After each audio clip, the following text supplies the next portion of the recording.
uma frase aí para a gente iniciar. Nós vamos começar falando do crescimento da igreja. Essa frase do John Grucci. Estes cristãos primitivos eram uma pequena minoria, frequentemente situada na periferia da vida pública, mas eles não consideravam a sua missão como um assunto privado. Era algo que tinha a ver com a transformação do mundo. E de fato eles transformaram o mundo. Onde que a gente vai começar? A gente vai começar onde o Novo Testamento termina. Certo? Nós vamos começar bem no estilo Terceiro Testamento. Então, terminou o Novo Testamento, nós não vamos falar do Novo Testamento, nós vamos direto para o que aconteceu depois.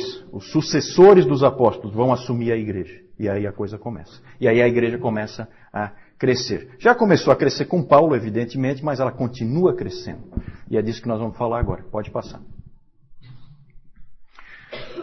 O crescimento da igreja em duas frentes. Primeiro com o judaísmo, isso ainda a gente vê no Novo Testamento, uma série de apóstolos indo para os judeus, e um apóstolo especificamente, que é quem?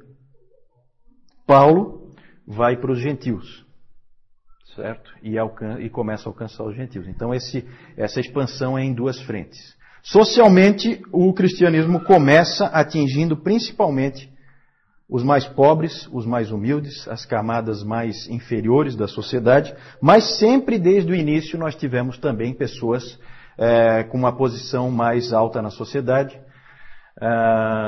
Isso sempre aconteceu e foi aumentando. Começou lá pelo ano 60, começou a entrar mais gente em postos mais elevados dentro do Império Romano. Começaram a se tornar cristãos também. Mas a gente sabe que sempre houve também pessoas mais ricas e mais bem posicionadas na sociedade desde o início. Tanto que o Clemente de Alexandria, ele fez uma pregação em que ele falava: que tipo de pessoa rica pode ser salva?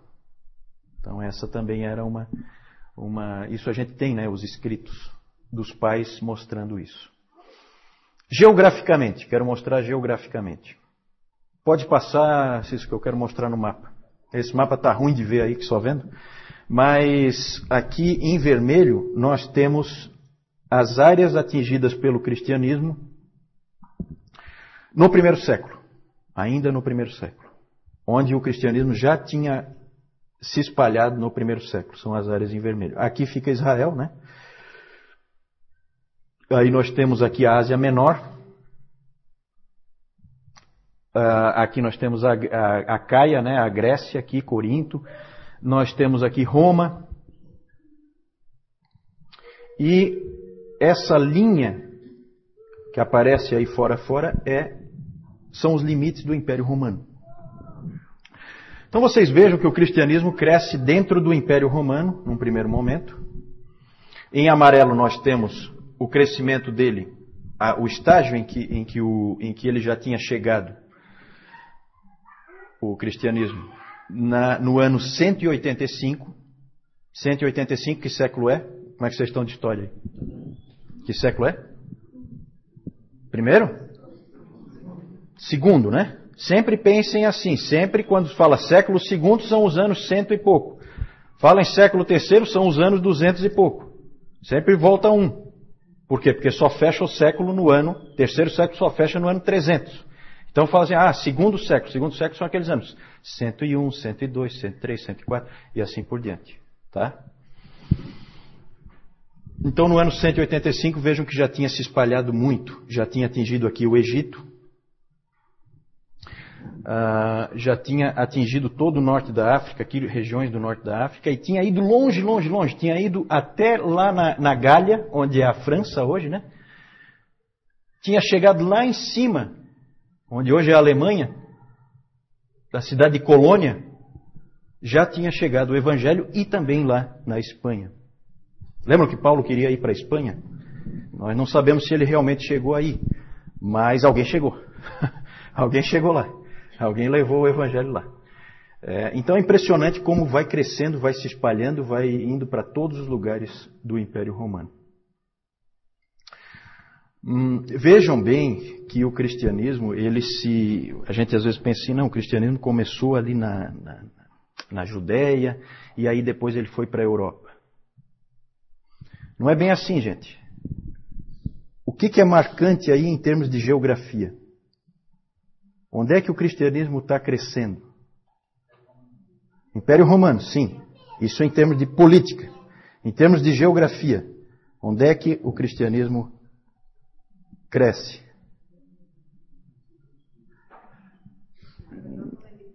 Exatamente, dona Carlota. É isso aí mesmo. Mar Mediterrâneo. Essa é a chave. Certo? Por quê? Porque está cheio de cristãos aqui na África. Um monte de coisa que a gente vai ver, um monte de pais da igreja são africanos. Aí alguém fala assim, mas Agostinho é africano. Né? Aí você fica pensando, né? Africano, a pessoa de cor negra, são países pobres. Né? A gente fica pensando com a cabeça de hoje. Completamente errado. Isso aqui é Mar Mediterrâneo, gente. Isso aqui é lugar nobre. Aqui, é Alexandria, o centro cultural do Império Romano. A grande cidade onde todos os intelectuais estavam. Né? Vamos só trocar rapidinho aqui para próximo slide, Cis, por favor. Isso aqui é hoje, só para a gente ter uma ideia. Né? Então aqui, Ásia Menor. Ásia Menor era o berço do cristianismo ali onde tudo começou. Ásia Menor hoje é Turquia, toda ela é Turquia. Várias daquelas cidades que a gente vê no Novo Testamento estão todas aqui dentro da Turquia. Interessante aqui que eu também queria chamar a atenção, já que a gente falou do Mar Mediterrâneo, que a dona Carlota citou lá para nós muito bem, é que Israel olha para o Mar Mediterrâneo. Né? Isso é bem nítido. Israel ele fica de frente para o Mediterrâneo.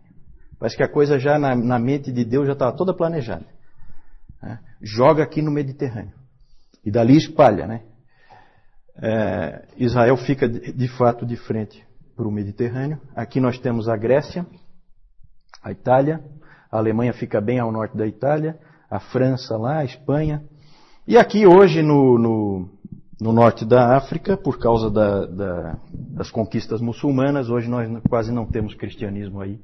Né? Mas em outros tempos foi um lugar importantíssimo para o cristianismo, o norte da África. Isso aí só para mostrar para vocês, para a gente ter uma ideia de como é hoje, como era naquele tempo e como começou a expandir. A chave realmente é, como o Valdir disse, o Império Romano e o Mar Mediterrâneo, que o Império Romano se constitui muito em cima do Mar Mediterrâneo. A cidade de Alexandria, que eu falei antes, na Alexandria, ela fica bem ali naquele delta do Nilo, na saída do Nilo ali. A cidade de Alexandria, ela é famosa pelo quê? O que tinha na antiguidade na cidade de Alexandria? Farol de Alexandria, uma das maravilhas do mundo antigo, né? E que mais? Biblioteca de Alexandria, a grande biblioteca de Alexandria. Todos os livros do mundo estavam na biblioteca de Alexandria. Cidade fundada pelo Alexandre o Grande, imperador do Império Grego. Certo? Então essa é uma cidade bem importante. O que aconteceu com a biblioteca de Alexandria, hein? Pegou fogo. Exatamente, pegou fogo. Pegou fogo. Foi um grande desastre aí, né? Essa perda. É interessante porque tem assim umas coisas pitorescas, né? Alexandria se acredita que o primeiro bispo da cidade de Alexandria, o fundador da igreja lá, tenha sido o evangelista Marcos. Só que isso é mais no campo da tradição do que propriamente algo comprovado historicamente. Também tivemos forte expansão para o Oriente, não foi só para cá. Para cá também houve expansão. Veio para a Síria, para a Pérsia, o cristianismo expandiu para a Síria, expandiu para a Pérsia, expandiu até o Afeganistão, foi para a Mesopotâmia, foi até o Afeganistão. O apóstolo Tomé, alguém sabe para onde é que Tomé foi? Para a Índia, exatamente. Tomé foi para a Índia. Imagina, foi lá para a Índia, lá do outro lado. De novo, a gente está sendo seletivo. Por quê? Porque nós temos poucos registros do que aconteceu na Índia. Mas a igreja estava crescendo lá. Depois, um grande professor de Alexandria é cheio de professores, tá? Um grande professor de Alexandria,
A estátua de Diana, se aqui podem ser vistos, talvez aí não dê de ver que está meio embaralhado, mas aqui são vários seios que tem aqui. Dá para ver como ela tinha um domínio muito grande. E aqui a gente vê a coluna onde ela foi, a cidade onde atualmente ela, a foto atual da cidade onde ela era feita. E aqui a gente vê o pilar daquela construção lá. Próximo. Aqui nós vemos também, como o Juliano falou ali, o culto a Mitra. Aqui, esse aqui era o Mitra ali. O poder dele, a força que ele tinha, estava mostrando a força ali. Ele matando um touro. Tá? E aqui era tipo um batismo. A pessoa ficava aqui embaixo, tinha um piso cheio de furo. Eles matavam o animal aqui em cima, o sangue corria por esses buraquinhos aqui e batizava a pessoa lá embaixo com sangue. É meio carnal, né? Ali estava mostrando, o Mitra ele venceu então o touro, aquilo ali tem a ver com a astrologia, tá? Então tudo isso aí é ligado à astrologia, é tudo cheio de, é bem uma coisa bem do paganismo mesmo. E ali, como o João mostrou, na verdade aquilo ali é uma foto atual de uma ruína, mostrando em Roma um local desse onde era feito esse tipo de coisa aqui, ó. Existe lá hoje para visitação turística. Pode passar então. Vamos falar das perseguições. Ali o João mostrou as estradas romanas, né? Eu esqueci de falar de como favorecia a expansão, né, do crescimento da igreja, o momento em que o cristianismo apareceu, o momento em que Jesus Cristo veio, como o Império Romano favoreceu essa expansão. Então você tinha essas estradas, você tinha toda uma estrutura, você tinha o estabelecimento da paz romana, que te dava trânsito livre pelo mar Mediterrâneo, te dava trânsito livre por vários países diferentes que eram conquistados pelos romanos. Isso tudo ajudou muito a expansão da igreja. Como a gente vê no próprio livro de Atos, né? Ali o João mostrou também o templo de Diana, né? Aparece, toda essa questão de Diana dos Efésios aparece em Atos. Todo o problema das estatuetas. Nós temos uma estatueta ali, aquela ali que ele mostrou, é uma estatueta daquelas que houve toda aquela confusão, que o Paulo acabou sendo preso por causa do medo dos fabricantes de estátuas em perder o seu negócio, né?